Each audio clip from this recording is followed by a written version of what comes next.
दोस्तों नमस्कार, मैं हूं आलोक पाठक और आप देख रहे हैं खबर दस्तक। हमारे साथ हैं सपा के क्रांतिकारी प्रवक्ता मनोज यादव जी। मनोज जी, दो मुद्दे हैं। एक तो धनंजय सिंह पे एफआईआर हुई कल। फाइनली एक एफआईआर हो गई, लेकिन उस मामले में नहीं हुई जिस मामले में आप लोगों ने बड़ा हल्ला मचा रखा था सोशल मीडिया पे। लेकिन इस एफआईआर में के पीछे भी कहीं ना कहीं आपके समाजवादी पार्टी के जो विधायक हैं लकी यादव, जो उन्होंने विधानसभा में कहा था और वो बात सही साबित हुई। एक सार्वजनिक सड़क पर एक वीरेंद्र सिंह नामक ब्लॉक प्रमुख के पति बताए जाते हैं, वो जौनपुर के महाराजगंज के, वो उस पर कब्जा कर रहे थे। स्थानीय लोगों ने विरोध किया। तो जैसा होता आया है उत्तर प्रदेश में कि पहले जिन लोगों का रास्ता रोक रहे थे वीरेंद्र सिंह दीवार बना के, उन्हीं के खिलाफ, जो पीड़ित पक्ष था उन्हीं के खिलाफ सुशांत गोल्ड सिटी के इंस्पेक्टर साहब ने एफआईआर कर दी। कर मामला वो लोग थोड़ा बार बार के उत्पीड़न से परेशान हो गए थे, एकजुट हो गए और परसों रात से उन्होंने तमाम मीडिया वालों को व्हाट्सएप पे वीडियोज और तमाम एप्लीकेशन वगैरह भेजी, चिट्ठी भेजी थी मुख्यमंत्री को, डीजीपी को, तमाम लोगों को। कल वो लोग कमिश्नर से मिले और उसके बाद कमिश्नर साहब ने उन लोग की बात सुनी, एफआईआर दर्ज कराई है। और ये एफआईआर दर्ज हुई है वीरेंद्र सिंह के नाम पे, धनंजय सिंह के नाम पे और उनके गनर के नाम पे। तो उस मुद्दे को, कि इस मुद्दे के बारे में आपने भी हमारे चैनल पे बताया था कि एक रास्ता है उनके घर के पास, उस पर कोई आदमी जा नहीं सकता है। और आज मैं भास्कर पढ़ रहा था तो वहां के लोग बता रहे थे कि भैया ये वीरेंद्र सिंह साहब लोगों को हड़काते उड़काते हैं। सामान्य रास्ता जो कि नक्शे में है, 20 सालों से रास्ता आ जाता है। तो इस पर आपका क्या कहना है कि भाई ये कौन सा राम राज्य है? चूंकि मीडिया चर्चा नहीं करेगा लेकिन आलोक पाठक तो सवाल पूछेंगे। बिल्कुल पाठक जी, जिस बहस में हमारी आपकी चर्चा में उस बात को जो मैंने जिक्र किया था, वो ये रास्ता नहीं है। वो रास्ता तो धनंजय सिंह के घर का है। वो अच्छा, दो रास्ता तो रास्ते अंदर हैं। हो चुका। अरे ये तो उनके गुर्गे हैं, उनके चेले चपाटों का है। भाई अगर बॉस ने पूरा सड़क घर के अंदर कर लिया तो चेला क्यों नहीं करेगा? ये बताइए, चेला क्यों नहीं अच्छा करेगा? अच्छा हाँ, तो अच्छा। बॉस तो कर ही चुके। मैं तो लखनऊ के डीएम कमिश्नर सबसे अनुरोध करता हूँ, आपके चैनल के माध्यम से ये बात बड़ी जिम्मेदारी से कह रहा हूँ कि धनंजय सिंह जी का घर जहाँ है वहां पे जाके जांच करो कि कौन सी सड़क कब्जे में आ गई है। और मैं एक बात कहना चाह रहा हूं, मैंने ट्वीट भी किया है और ये बड़ा खेल लंबा है। धनंजय सिंह के खिलाफ एफआईआर करके, और वो भी खासकर एक रास्ते के मामले में, कौन सी गंभीर धारा लगेगी? उसमें एससी एसटी लगा दिया है किसी को सामने, वो तो विवेचना करके बात को हटाई भी जा सकती है। क्योंकि मौके पे धनंजय सिंह जी तो थे नहीं, तो थे तो उनके लोग ही, तो वो तो नाम निकल जाएगा। लेकिन बड़े सातिराना तरीके से मौजूदा उत्तर प्रदेश के मुख्यमंत्री और बीजेपी ने उनको बड़े मुकदमे के दर्ज होने से बचा लिया। छोटा मुकदमा करके अपना बड़ा मुकदमा होने से बच गया। अब लोग इस बात की खुशफहमी मना लें पाठक जी कि अब धनंजय सिंह के ऊपर एफआईआर हो गई है। आधे लोगों को तो मामला ही नहीं पता चलेगा। क्या पता चलेगा प्रदेश भर में कि मुकदमा किस बात का हुआ है? तो मैं ये जानता हूं कि मौजूदा सरकार बहुत ही सातिराना तरीके से सिर्फ और सिर्फ अपराधियों को, भ्रष्टाचारियों को, रंगदारी उसूलने वालों को, लोगों की जान लेने वालों को सिर्फ और सिर्फ बचाने की कवायद मचा रखी है। ये बात किसी से छिपी हुई नहीं है। लेकिन अब मैं तो तब ये मानता, चूंकि मुख्यमंत्री योगी आदित्यनाथ जी ने सदन में कहा था, कुछ बुलडोजर की बात कही थी और कुछ फतिया वतिया की बात कही थी। हाँ, कि तो बुलडोजर चलेगी तो फातिया पढ़ने मत पहुंच हाँ, जाइएगा। मत पहुंच जाइएगा। वैसे मैं मुख्यमंत्री जी से अनुरोध पूर्वक कह रहा हूं कि आप बुलडोजर चलाओ। आप उस सिपाही अजय जो भी उसका नाम है उसके घर पे चलाओ, आलोक प्रताप सिंह। आप हाँ उसके घर पे चलाओ, आप धनंजय के घर पे चलाओ, धनंजय के जो गुर्गे हैं उनके घर पे चलाओ, जो कोडीन सिरप के दोषी उनके घर पे चलाओ। हम फातिया पढ़ने नहीं जाएंगे। आप क्यों परेशान है मुख्यमंत्री जी? बिल्कुल फातिया पढ़ने नहीं जाएंगे। हम फातिया उनके यहां पढ़ने जाएंगे जो रियल में जिनके खिलाफ अत्याचार आपने किया है। हम उनके यहां नहीं करने जाएंगे फातिया पढ़ने जिन्होंने अत्याचार मचा रखा है।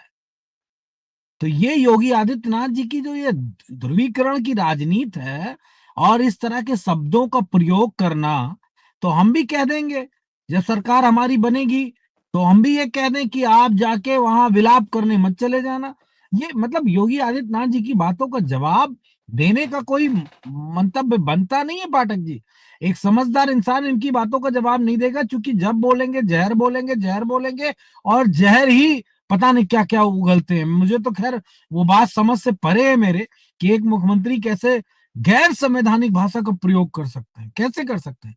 तो धनंजय सिंह का पूरे प्रदेश और देश के ऊपर ध्यान भटकाने के लिए ये पूरी मतलब एक षड्यंत्र के तहत या कह सकते हैं एक साजिश के तहत ये मुकदमा किया गया है, वीडियो वायरल किया गया है।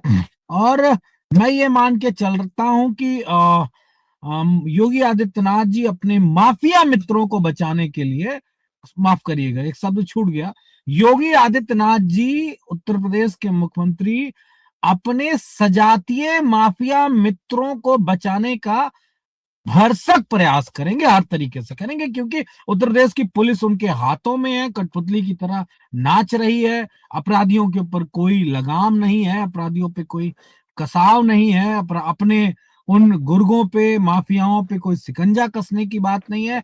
उनके द्वारा दो चीजें की जा रही हैं। एक पूरा सिंडिकेट बनाया गया है लूटने के लिए खनन को, दूसरा ट्रांसपोर्टेशन और जमीन कब्जेदारी भी उसका एक बड़ा हिस्सा है। इसकी बड़ी तादाद में हिस्सेदारी जांच का विषय है, मुझे मेरे पास पुख्ता सबूत नहीं है, लेकिन अगर जांच का विषय है तो जांच कराई जाएगी तो पाया जाएगा कि बहुत प्रभुत्वशाली लोगों को उसकी हिस्सेदारी पहुंच रही। वो कौन है, किनको उनका हक अधिकार पहुंच रहा है, ये मुख्यमंत्री जी जांच करा के स्पष्ट रूप से दूध का दूध पानी का पानी करा सकते हैं जी। नहीं, अभी एक खबर हमारे पत्रकार साथी अभिषेक उपाध्याय ने ट्वीट की है कि राजस्व विभाग के लोग जाके वहां सर्वे कर रहे हैं और तमाम जो जितने भी सड़कों पे अतिक्रमण होगा उम्मीद है कि उस पर बुलडोजर चलेगा। तो अगर मान लीजिए इस वक्त अगर धनंजय सिंह ने भी अगर किसी रास्ते पे कब्जा किया होगा या किसी ने भी, तो उसमें बुलडोजर चलता है तब तो अच्छी बात है, क्योंकि शायद अब देखिए चुनावी साल है, हो सकता है ये अच्छा मौका। आप लोग आरोप लगाते हैं कि योगी जी सजातियों बुलडोजर नहीं चलाते हैं, और योगी जी बुलडोजर चला देंगे तो आप उनकी तारीफ करेंगे कि नहीं करेंगे, पहले बताइए। अरे आप अगर कहिए तारीफ करने की बात, अगर कहिए तो योगी धुन बजवा देंगे। आप अगर कुछ कहिए तो कुछ करिए। मतलब तो बुलडोजर अगर जो अवैध कब्जा कर रखा होगा, अगर कर रखा होगा धनंजय सिंह और बाकी लोगों ने, तो उस पर बुलडोजर चलेगा तो आप योगी धुन बजवाएंगे। बिल्कुल बजवा देंगे, योगी योगी योगी योगी सब हो जाएगा योगी योगी। लेकिन करें तो करें कहाँ? 9 साल बीता, 9 साल बीत गया ना, ये आ गई, आज तो लास्ट डे है। अब अगर 26 आ गई, 27 में विदाई है। अभी तो वही कहते हैं तेल पूजन मैन पूजन यही सब चलता है ना, तो अब 27 में तेल मैन पूजन होगा और 27 में विवाह होके जनवरी में विवाह हो जाएगा जनता के साथ समाजवादियों का, और इनकी विदाई हो जाएगी, क्योंकि इनकी विदाई होना तय है। तो हम योगी धुन बजाएंगे, क्लैपिंग करवाएंगे कि योगी आदित्यनाथ जी बहुत अच्छे मुख्यमंत्री हैं। उन्होंने उत्तर प्रदेश के माफियाओं के खिलाफ, वो माफिया जो उनके सजाती हैं, वो माफिया जो उनके मित्र हैं, वो माफिया जो उनके सिंडिकेट के हिस्से हैं, उनके ऊपर बुलडोजर चला दिया। वो आलोक कोई सिपाही जो है उसका 10 करोड़ का मकान गिरा दिए। तो अब हम लोग तो योगी धुन बजाएंगे, और अगर आप कुछ नया डिमांड करेंगे तो वो भी मैं आदरणीय राष्ट्रपति जी से कह के आप कहिएगा। तो बहराइच वो नहीं, सॉरी कहाँ का था, बहराइच का ही था, एसपी था जो वहां पे गया था, एक बाबा को परेड अरेड करा दिया था, सलामी दिया था तोपों की। पुलिस तो का उस गार्ड तरह ऑफ ऑनर की, दिया था, हाँ। हाँ, गार्ड ऑफ ऑनर मिला था। तो अगर आप कहेंगे तो मुख्यमंत्री जी को हम लोग समाजवादी लोग मिलके गार्ड ऑफ ऑनर दे देंगे, लेकिन ये 10-10 करोड़ की बिल्डिंगों पे कब चलेगा भाई? चले तो चलेगा वलेगा है नहीं। आप हमसे वादे पे वादा, वादे पे वादे, इतने वादे लिए जा रहे हैं कि हम लोग योगी जी के लिए ये करेंगे, हम लोग योगी जी के लिए वो करेंगे। अरे तो योगी जी हम लोगों के लिए क्या करेंगे? जो हम कह रहे हैं, जो हमारे नेता कह रहे हैं, वो बात तो क्या? माने योगी जी। कब मानेंगे? कौन मानेगा? कैसे मानेंगे? हम लोग अच्छा, अब वो वाला, आप अगर ये सोच रहे हैं कि हम लोग जैसे ट्रंप के चुनाव में अंधभक्त लोग ट्रंप के जीतने के लिए हवन कर रहे थे, तो अब इस तरह का हम योगी जी को मनाने के लिए कि हम चले हवन करें तो योगी जी का माइंड बिल्कुल सही हो जाए, फिर वो बुलडोजर को फोन करे, हेलो मिस्टर बुलडोजर ड्राइवर जाओ चला दो। तो ये तो नहीं कर पाएंगे। पहले इस्तेमाल करें फिर विश्वास करें वाला हो सकता है। पहले बुलडोजर चलाए फिर हम उनकी क्या? योगी धुन बजवाएंगे। कोई बजाए ना बजाए, मनोज यादव बजा देंगे। चलिए सर, मनोज यादव बने। सर, दूसरा मामला प्रयागराज से है। प्रयागराज में पिछले साल महाकुंभ में एक मुलायम सिंह यादव जी की स्मृति में एक मुलायम सिंह यादव स्मृति शिविर लगा था। इस बार शुरू में माघ मेला अथॉरिटी ने परमिशन नहीं दी, फिर खबर आई कि परमिशन मिल गई। उसके बाद एक वो नोटिस चिपका दी गई कि आप लोग संतों ने और साधु संतों ने कंप्लेन की है कि आप लोग जो है कुछ ऐसा काम कर रहे हो जिससे कि साधु संत नाराज हैं, उसका 24 घंटे में जवाब देना है। तो उसपे आपके जो वो चिंतन शिविर के संयोजक हैं संदीप यादव जी ने कहा कि साधु संतों ने कोई शिकायत नहीं की है और प्रशासन की जो ने जो हमसे चिट्ठी मांगी, जवाब मांगा था, उसका जवाब ये है कि हम लोग यहाँ पे मुलायम सिंह यादव की स्मृति में चिंतन शिविर लगाएंगे, लोगों को दूध पिलाएंगे और भोजन कराएंगे साधु संतों को, और कोई इसमें कोई धर्म विरुद्ध काम नहीं हो रहा होगा। तो इसको आप क्या मानते हैं कि भाई क्यों मुलायम सिंह यादव के चिंतन शिविर को पहले परमिशन क्यों नहीं दी गई, जब बाद में हल्ला मचा उसके बाद दिया गया? तो ऐसी चीजों पे देखिए, क्या कहना है? क्या मुलायम सिंह यादव के, नहीं सुनिए, मुलायम सिंह यादव के चिंतन शिविर से उनको ये लग रहा है कि हिंदू वोट कहीं बट तो नहीं जाएगा? अरे हिंदू वोट तो बट गया, उसमें कोई बटने वाला का, वो तो पहले से ही बटा है। दलित पिछड़े अल्पसंख्यक, उसमें कौन सी बड़ी बात है? उन दलित पिछड़े अल्पसंख्यकों के खिलाफ ही तो योगी आदित्यनाथ का मुहिम है। पूरा एक तरफ से उनकी जान माल की पूरा नुकसान करने का षड्यंत्र है। लेकिन ये बड़ा दुर्भाग्यपूर्ण है कि एक महान शख्सियत जिसको भारत सरकार ने भी एक पुरस्कार से नवाजा, भारत का पद्म विभूषण दिया, दूसरा सबसे, योगी हाँ, मोदी सरकार ने दिया। पद्म विभूषण, हाँ। हाँ, पद्म विभूषण की से नवाजे गए और देश के रक्षा मंत्री रहे, मुख्यमंत्री रहे, और किसी साधु समान व्यक्ति से बड़ा व्यक्तित्व रखने वाले श्रद्धेय नेताजी थे। मैं इसलिए ये बात कर रहा हूँ तुलनात्मक दृष्टिकोण से। वो साधु नहीं थे, लेकिन उन्होंने उस साधु के जीवन को अपने जीवन में उतारा कि कैसे लोगों का दुख दर्द, साधु का मतलब क्या होता है? किसी की पीड़ा को समझना। साधु का मतलब होता है किसी के दुख को हर लेना। साधु का मतलब होता है कि किसी की समस्या का समाधान कर देना। साधु का मतलब होता है कि उसके दुख में दुखी हो जाना और उसके सुख में सुखी हो जाना और एक नया रास्ता दिखा देना। यही तो साधु का काम होता है। तो सिद्धे नेताजी किसी साधु से कम थे क्या? आपका जीवन तो इतना लंबा रहा है, आपने नेताजी को हर उस दशक में देखा होगा, समझा होगा, जब से आप जानने वाले हुए कि उन्होंने क्या किया। मैं एक बात बताता हूँ, साधु मतलब या तमाम सारे ऐसे लोगों मतलब जो संस्कृत का इस्तेमाल करते हैं, दो दो संस्कृत विश्वविद्यालयों की मान्यता और उनको फंडिंग देने का काम किसने किया? सिद्धे नेताजी ने। और ये साधु महात्मा बड़े बड़े पूजा पाठ करने वाले पुरोहित, ये बताओ संस्कृत पढ़ के ही तो करते हैं, अरबी में तो बोलते नहीं है, और ना ही फ्रेंच में बोलते हैं कि फ्रेंच में पूजा पाठ कराते हो। तो जिस महान शख्सियत ने दो दो संस्कृत विश्वविद्यालयों की स्थापना करवाई, जहां उन्होंने उन पे फंडिंग दी, उनका सब कुछ बनाया, उस व्यक्ति का अगर किसी माघ मेले में मूर्ति स्थापित हो जाए तो फिर संघियों के पेट में दर्द क्यों? चिंतन शिविर। मैं तो संघ मैं तो संघियों की बात कर रहा हूँ। अगर चिंतन शिविर जहाँ पे भंडारा चल रहा है, जहाँ आम आदमी को खाने पीने की, दरअसल में क्या है ना, मैं आपको एक पुरानी घटना पे ले चलता हूँ। कि जब कोरोना हुआ तो योगी सरकार और आरएसएस ने और बीजेपी ने ऐसा कोई काम नहीं किया जिसकी हम आप प्रशंसा कर सकें। कोरोना के दौरान ना लोगों को गाड़ियां दी, ना लोगों को ट्रेनें दी, ना लोगों को खाना दिया, ना लोगों को रहने की व्यवस्था दी। जो कुछ दिया सरकारी व्यवस्था के तहत दिया, और सरकारी व्यवस्था मतलब जनता का पैसा, वो किसी के पिताजी का पैसा नहीं होता है। लेकिन लेकिन समाजवादी पार्टी विपक्ष में रह के छोटे से छोटे कार्यकर्ता, बड़े से बड़े विधायक, सांसद, नेता ने हमारी पार्टी के अपने व्यक्तिगत पैसे से कोरोना में जनता की मदद की, लोगों को इलाज दिलाया।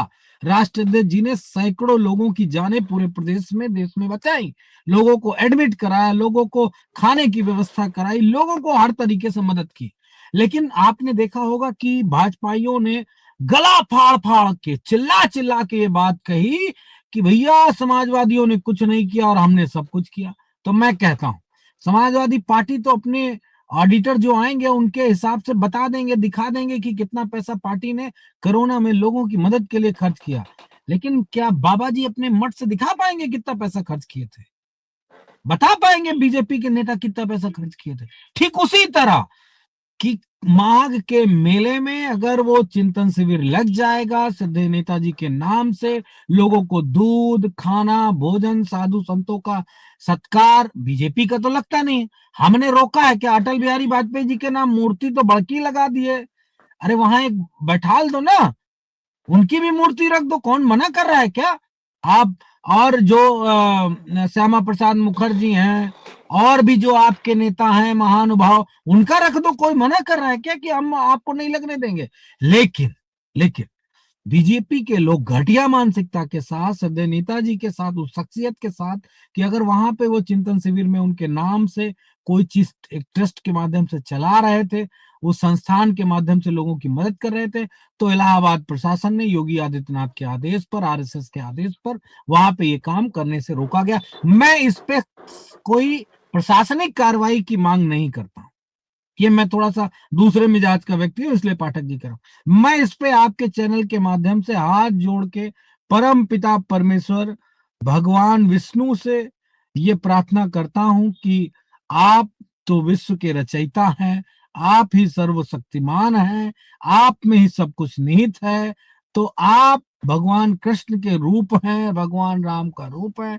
आप ये पुण्य काम करने वाले डीएम, एसपी, कमिश्नर, मंत्री, मेला प्रशासन के अधिकारी, मुख्यमंत्री, आरएसएस बीजेपी के नेता जो ये पुण्य काम करने के लिए रोक रहे हैं, इनको पाप का भागीदारी बनाइएगा जी।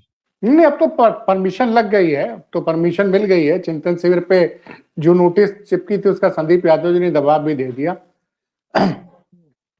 अच्छा, दूसरी बात मनोज जी, भैया आपको क्या लग रहा है कि ये कोडीन सिरप वाले मामले में क्या होगा? बनारस में एक हवाला का रैकेट भी पकड़ा गया, इसके असली आरोपी पकड़े जाएंगे कि ये भारतीय जनता पार्टी ने खेल दिया? आप लोग हल्ला मचाते रहिए। मैं ना ना ना ना ना, देखिए हल्ला वल्ला कोई नहीं है, हम लोग जेन्युइन मांग कर रहे हैं। हल्ला हल्ला वाला अगर अब समाजवादी पार्टी रूप अख्तियार कर लेगी तो फिर तो बीजेपी सत्ता नहीं चला पाएगी और ना सरकार चला पाएगी। देखिए समाजवादी पार्टी और हमारा नेतृत्व ये चाह रहा है कि आप जो एक मतलब वैधानिक रूप से कार्रवाई की जा सकती है वो कार्रवाई आप करिए। अपराधी जो है वो जाए कोर्ट में, जाए सुप्रीम कोर्ट में, जाए राष्ट्रपति के यहाँ जाए, फांसी की सजा हो जाए तो राष्ट्रपति के यहाँ माफीनामा ले, सजा माफी की बात करे, वो उसका उसके पार्ट है। लेकिन योगी आदित्यनाथ जी की सरकार को कठोरतम कार्रवाई उस पर करनी चाहिए। योगी आदित्यनाथ ने अपने कंठ से समाजवादी पार्टी से जुड़े लोगों को आरोपित करते हुए विधानसभा में यादव लोगों के नाम पड़े थे कि फला यादव इस संगठन का, फला यादव उस संगठन का। रियलिटी है कि उस संगठन का वहां कोई व्यक्ति उस नाम का नहीं पाया गया। पार्टी ने पूरी जांच करवाई, लेकिन योगी आदित्यनाथ के अंदर ये इतना एक मतलब मेरे ख्याल से किसी मुख्यमंत्री के अंदर ऐसी भावना कदापि मैंने ना देखी, ना सुनी, ना महसूस की, जो एक जाति के लोगों का नाम ले लेकर सदन में भी बोलता हो, सदन में भी बोलता हो। और अभी मैं बोल दूं उनकी जाति का नाम लेके, तो उनके गुर्गे जाएंगे हजरतगंज थाने में एफआईआर दर्ज कराएंगे। मनोज जी ने योगी आदित्यनाथ जी की जाति का नाम लेके अपमानित कर दिया। और योगी आदित्यनाथ जी को पता नहीं ब्रह्मांड की किस शक्ति ने सदन में सिर्फ यादव कम्युनिटी के लोगों का नाम ले लेकर उनको बदनाम करने का अधिकार दे रखा है। कौन दे रखा है? भगवान विष्णु ने दिया है, भगवान शिव ने दिया है, भगवान ब्रह्मा ने दिया है, या बाबा गोरखनाथ जी ने दिया? किसने दिया है? ये योगी आदित्यनाथ जी को, इस देश की महान जनता को बताना पड़ेगा। यादव कम्युनिटी को बदनाम करके आप नहीं राजनीति कर पाओगे। ब्राह्मण कम्युनिटी के लोगों को नोटिस देके और पंकज चौधरी से उनको बेइज्जत करवा के, अपने प्रदेश अध्यक्ष से डांट पिलवा के उनकी राजनीति को नहीं रोक पाओगे आप। ये बात याद रखिएगा। जो जिसका अधिकार है, उस अधिकार के तहत वो अपनी बात कह सकता है, कर सकता है। अनुशासन सिर्फ बीजेपी के अपने अंदर का है, सरकार को लेकर और विपक्ष की मांगों को लेकर अनुशासन, कार्रवाई, अनुशासनात्मक सजा, ये सब क्या मतलब कहीं चली जाती है क्या? कौन से नीले ड्रम में बंद हो गई? मुझे तो समझ ही नहीं है। मोटा माटी हम ये बात कह सकते हैं पाठक जी कि योगी आदित्यनाथ ने, बीजेपी ने, आरएसएस ने अपने सजातीय माफियाओं को, जो तमाम सारे नौनिहाल जो इस देश का नाम रोशन कर सकते थे, जो गुदड़ी के लाल थे, जो गरीब बच्चे थे, उनकी जान जो चली गई, चाहे वो एमपी का मामला हो, चाहे वो राजस्थान का मामला हो, और इन दोषियों को सजा ना देकर सिर्फ और सिर्फ उनके ऊपर एक लीपा पोती भर का एक मुकदमा करवा के जनता का ध्यान भटका दिया गया। ये दुर्भाग्यपूर्ण है। कोडीन भैया को बचाने के लिए उत्तर प्रदेश के भगवाधारी मुख्यमंत्री आदरणीय योगी आदित्यनाथ जी पूर्ण प्रयास कर रहे हैं। अब पता नहीं दिल्ली वाले काहे के लिए शांत बैठे हैं, ये तो सोचना पड़ेगा। उनको भी त्वरित गति से कार्रवाई करनी चाहिए, क्योंकि अगर ऐसे ही, माफ करना, ऐसे ही अगर ये एक सजातीय तंत्र बनता चला जाएगा, तो इतना याद रखें कि गुजरात के जो बड़े लीडर्स हैं वो अपने दिन ज्यादा दिन ना समझे राजनीति में, क्योंकि योगी जी फैलते बहुत तेजी से हैं और उनका भगवा कलर चमकता भी बहुत दूर से और दिखता भी बहुत है। तो फिर तो अमित शाह जी की राजनीति खत्म है मान के चलिए। मैं ये मान के चल रहा हूं कि अमित शाह जी जरूर इस पे कोई कठोर कार्रवाई अपनी ईडी, सीबीआई और इस तरह की तमाम एजेंसियों से कराएंगे जो एफआईआर का बाप होगी। माफ करिएगा, मैंने थोड़ा सा ऐसा शब्द का प्रयोग किया, लेकिन नहीं, आपने ईडी का नाम ले लिया, लेकिन 2 दिन पहले, मनोज भाई मैं रोक रहा हूं, आपने ईडी का नाम लिया, 2 दिन पहले खबर चली है कि ईडी ने, अभी पूरी तरह से वेरीफाई नहीं हुआ, लेकिन खबर चली थी, ईडी ने पाया है कि समाजवादी पार्टी के पूर्व विधायक जौनपुर के जो हैं, उनकी फर्म का कोडीन कफ सिरप से जुड़े लोगों से काफी आर्थिक लेन देन हुआ है। अभी इसकी पुष्टि नहीं की, खबर परसों बड़ी जबरदस्त चली थी। तो भाई कहीं ना कहीं अब आपके नेता आर्थिक लेन देन पे मेरी कोई अभी प्रतिक्रिया इसलिए नहीं है क्योंकि कोई दस्तावेज प्रस्तुत नहीं किए सरकार ने। जब सरकार दस्तावेज प्रस्तुत करेगी तो उस बात पे चर्चा हो सकती है। आर्थिक लेन देन वैसे तो माननीय विधायक, पूर्व मंत्री जी ने इस बात की पुष्टि की है कि शायद उन्होंने गलत ये बात कही है, और उन्होंने वकील के माध्यम से एक पेपर है, मेरे ख्याल से कोई अखबार है जिसने खबर छापी थी, उसको नोटिस भेजा है और उन्होंने शायद माफी भी मांगी है, कुछ ऐसा है। लेकिन अगर ऐसा कोई आर्थिक लेन देन है तो वो उसका स्पष्टीकरण होना चाहिए, निश्चित तौर पे स्पष्टीकरण होना चाहिए। लेकिन वो पहले योगी आदित्यनाथ जी उसके खिलाफ कोई दस्तावेज तो प्रस्तुत करे किसी एजेंसी के सामने कि हवाई। वैसे यादव तो चिल्ला ही रहे थे, तो यादव मंत्री, यादव विधायक का नाम भी ले लिया होगा, इसमें कौन सी बड़ी बात? बदनामी तो करना है, उसमें कौन सी बड़ी बात है? और लगातार सिर्फ बदनामी तो कर रहे हैं। मनोज जी भाई, जो बड़ी बात यह है कि आलोक सिंह, जिनकी करोड़ों की कोठी, आप 10 करोड़ कह रहे हैं, कोई आदमी कह रहा है 30-40 करोड़ की कोठी बनी है, बर्खास्त सिपाही, पता नहीं उसकी कितनी आमदनी थी, तो आलोक सपाही बोल रहे थे योगी आदित्यनाथ जी। तो तो अखिलेश जी ने कहा था कि अगर वो सफाई भी है तो भी आप बुलडोजर चलाइए, हम परमिशन देते हैं कि ये बात हमारे नेता ने बड़े साफगोई के साथ कही थी प्रेस कॉन्फ्रेंस में, और ये बड़ी बात थी। अमूमन राजनेताओं के कंठ से इस तरह की बातें निकलती नहीं है। अगर अपने पार्टी का, अपने दल का अगर आप आरोपित कर रहे हैं कि वो सपाई है, तो हमने तो कह दिया, तब फिर काहे लेट लगा रहे हो? अब तक तो डायनामाइट लगा के उड़ा देते थे, बुलडोजर की जरूरत ही नहीं पड़ती। नीचे डायनामाइट जैसे वो वहां पे लगाया गया था, माफ करिएगा, याद आ रहा है मुझे, वो कौन सा टावर था नोएडा में, ग्रेटर नोएडा में, ट्विन टावर जो हाँ, सबसे, ट्विन टावर, दिल्ली वैसे में ही हुआ गिरा था। देते। हाँ, क्या जरूरत बुलडोजर चलाने की, उसमें डीजल बेमतलब जलता, डायनामाइट लगा के बूम उड़ा देते, वो काम खत्म थी। आखिर है तो अच्छा, एक सिपाही, अगर आप, मैं 10 करोड़ कह रहा हूँ, कोई 25 करोड़ कह रहा है, मैं कह रहा हूँ करोड़ों की कैसे बना ली ये हवेली, ये बात महत्वपूर्ण है ना। और उसके गृह प्रवेश की फोटो, कौन कौन उनके भाई आए थे, कौन रिश्तेदार आए थे, कौन कौन लोग परिवार के आए थे, सब हमारे आदरणीय अध्यक्ष जी ने उसको प्रस्तुत किया है। लेकिन योगी आदित्यनाथ जी पता नहीं किस धुन में रहते हैं कि वो आंख वांख बंद कर लेते हैं। तो अब बंद कर लिया होगा तो दिखाई नहीं होगा, तो जब दिखेगा नहीं तो फिर कर क्या पाएंगे? तो ना हम कुछ कर पाएंगे, ना आप कुछ कर पाओगे। लेकिन इतना मैं कह सकता हूं कि आ, शायद योगी आदित्यनाथ जी पूर्ण रूप से लगे हुए हैं बचाने के लिए। और ये मत समझिएगा कि कोई अमित शाह जी से मिलाया होगा तो उस पर कार्रवाई नहीं होगी, ना ना ना ना ना ना। अमित शाह जी से कोई मिला है या कोई योगी आदित्यनाथ से मिला है या कोई किधर भी चला जाए, योगी आदित्यनाथ जी के सजातियों पे एफआईआर, जेल और इस तरह की चीजें करने से पहले, और खासकर योगी आदित्यनाथ जी के जो बहुत प्रिय लोग हैं, उनके लिए उत्तर प्रदेश की पुलिस, उत्तर प्रदेश के लोग बहुत ही बहुत, जिसे कहते हैं ना, साफ गोई के साथ बचाते हुए नजर आते हैं। इसमें कोई दिक्कत नहीं। मुझे याद है कि एनआरसी के दौरान जावेद पंप नाम के कोई व्यक्ति थे इलाहाबाद में, और उनका इलाहाबाद डेवलपमेंट अथॉरिटी के नाम से उनका प्लॉट बना था। तो आप कल्पना करो कि इलाहाबाद डेवलपमेंट अथॉरिटी में कोई नक्शे का कितना हेरफेर कर सकता है? कितना?